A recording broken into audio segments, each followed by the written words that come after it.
Hey, how's it going? In Daniel chapter 1, our guy Ashpenaz, the chief of the officials, or more literally, the eunuchs, and we've been over that. That'll make you cross your legs if you're a guy. The chief of the officials has been given, he is the custodian of the approximately 70 hostages that have been taken from Jerusalem. And the king has some plans for these guys. He wants to see them, but he doesn't want to see all of them. He only wants to see the ones that meet the Babylonian criterion. And remember the Babylonian criterion from verse 4. You had to be good looking, you had to be intelligent, and you had to have leadership qualities that would make you stand above your peers. And that is the world's system of judging men: physical appearance, intelligence, leadership ability. If you have those things, then the world says, okay, you're valuable. So Ashpenaz is going to have to interview these guys and see who makes the cut. And the king doesn't want to see you if you have some physical flaw, or you're not up to speed intelligence-wise with the rest of them. He just doesn't even want to look at you, only if you meet that standard. And the ones that met the standard, however many there were, 20 or 30, verse 6 there, Daniel, Hananiah, Mishael, and Azariah. They met that 3-point Babylonian standard of measuring the value of a man.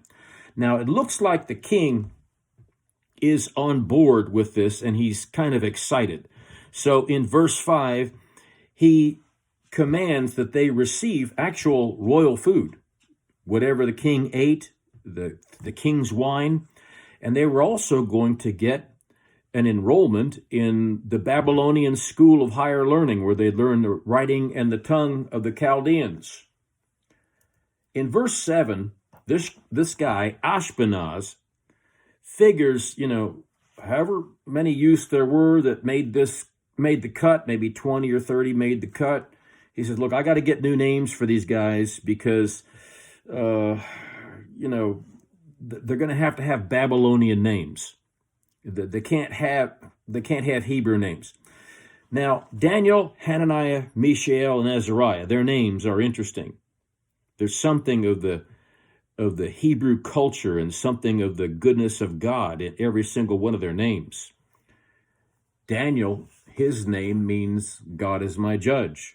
If you're finished reading the book of Daniel and you look at the way this guy lives, you'll find out that he lives life as if he really does believe God is his judge. Hananiah, Yahweh is gracious.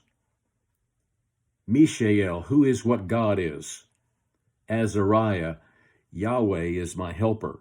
Something to remind you of some characteristic or attribute of the Hebrew God every single time you call the names of one of these young men. Well, they were given new names. Daniel, God is my judge, was changed to Belteshazzar, the keeper of the treasure of Baal. Hananiah, Yahweh is gracious, was changed to Shadrach, the command of Aku. Mishael, who is what God is, was changed to Meshach, who is what Aku is. Azariah, Yahweh is my helper, was changed to Abednego, the shining fire, or perhaps servant of Nebo, a fire god. Now, it's a little difficult to translate these Babylonian names, and the commentators I checked with haven't all been in 100% agreement of exactly how to translate Chaldean. It's a tough language to deal with from what I understand. But at least you can see what the Chaldeans are trying to do here. They're trying to press out of these Hebrew youngsters the culture and the heritage of the Hebrew God. And they're trying to have them inhale something of the Babylonian culture and the Babylonian deities. That's what they were doing here. And Ashpenaz is also thinking, I can't afford to have the king being reminded of the inferior Hebrew deity every single time he calls these guys. Remember, Babylonian thinking, because the Chaldeans had successfully raided the temple of God and removed from there the most sacred of worship instruments. It would be forever settled in their thinking the inferiority of the Hebrew God. Ashpenaz is saying, no, I can't have the king being reminded of the inferior Hebrew God every time he calls these guys. So let's do something about this. So they're given Babylonian names. But in verse 8, there began to be a problem. It says, but Daniel. I underlined, but Daniel. But Daniel made up his mind that he would not defile himself with the king's choice food or with the wine which he drank. So he sought permission from the commander of the officials that he might not defile himself. Already in verse 8, you see something of the wisdom of Daniel. He doesn't dig his heels in and say, well, there's no way I'm going to eat that trash. And at the same time, he recognizes that it's going to be rather dangerous to reject the hospitality of Nebuchadnezzar. But he's got a conviction. Now, this is not what I should be eating. It's not going to meet the Hebrew dietary requirements, and also more than likely, this meat that he would likely be eating had probably already been sacrificed in honor of a Babylonian deity. What's that going to look like if Daniel eats that particular food, if it's been blessed in the name of a different kind of an idol? That's not going to look so good. So Daniel's got this strong conviction, but he's also got wisdom, and he just asks for permission. I like that. That in this particular case will help him to stay alive.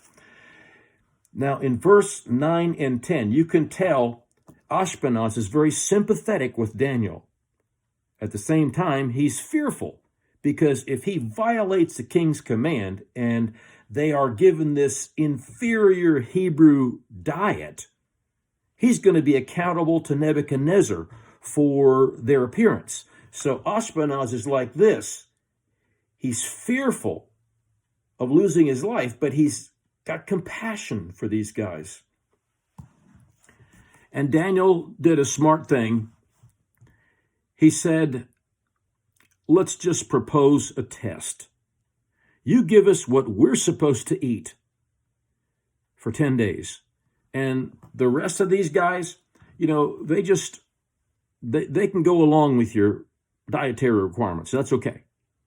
But for us, let's just give us a 10-day test period and then deal with your servants according to what you see.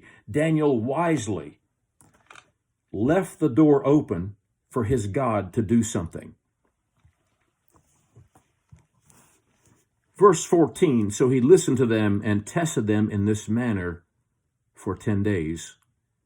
15, at the end of 10 days, their appearance was better, and they were fatter than all the youths who had been eating the king's choice food. Now, I want you to know something here, or notice something. How about that? Remember the king's requirements. You had to be good-looking, had to be intelligent, and you had to be able to rise up above others. Their appearance was better, and they were fatter than all the youths who had been eating the king's choice food. They just met requirement number 1. So the overseer is confident now. Okay, this is working. I'm not going to be having to account to Nebuchadnezzar for their inadequate stature. So he's comfortable to keep going. As for these 4 youths, I'm in verse 17, God gave them knowledge and intelligence in every branch of literature and wisdom. They just met requirement number 2. Requirement number 2, you had to and requirement number 2 is back from verse 4, showing intelligence in every branch of wisdom. They just met requirement number 2. And at the end of the days that the king had specified for presenting them, the commander of officials would present these 20 or 30, however many there were, before Nebuchadnezzar. And the king talked with them, and out of them all not one was found like Daniel, Hananiah, Mishael, and Azariah. So they entered the king's personal service. Look at that. The king was looking for the third point of the criteria. He was looking for those who could rise above their others. And the king talked with them, and he could find no one like Shadrach, Meshach, and Abednego. What is significant is that Daniel left the door open for God to do something, and God blessed these Hebrews, these four, in a way that was most important to the Chaldeans: physical appearance, intelligence, and leadership aptitude. God's awesome, isn't he? He blesses them in the way that's the most important to the Chaldeans. He found them even more intelligent than the senior occultists who had been with him for years. Now, at the end of this chapter, there's no great miracle that's happening here. It's just that he's recognizing there's something very, very special about Daniel and his friends, Shadrach, Meshach, and Abednego. You know what's interesting? These 66 who, some of them didn't make the cut, and maybe the 20 or 30 that did make the cut, but they went along with the Babylonian diet. You never hear from them again. But these four would change history. My goodness, they walk by faith, and now they have affected history even to this day, which we'll see as we go farther in the book of Daniel. Have a good one. Talk to you soon, okay?